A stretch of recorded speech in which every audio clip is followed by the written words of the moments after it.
Party છોડવાની અટકળો વચ્ચે લલિત વસુઆએ પોતાની સ્પષ્ટતા કરી છે। કોંગ્રેસ પાર્ટીનું મારા પર ઋણ રહ્યું છે।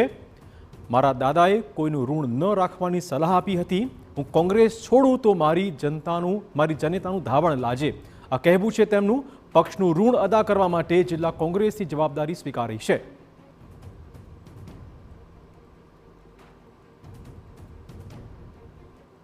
મને ઘણું બધું આપ્યું છે। કોંગ્રેસ પાર્ટીનું મારી ઉપર ઋણ છે। મિત્રો, મારા પરિવારની એક પરંપરા રહી છે। મારા દાદા પણ મને શીખવાડતા ગયા છે કે કોઈનું ઋણ, કોઈનું કર્જ આપણી માથે ન રહેવું જોઈએ।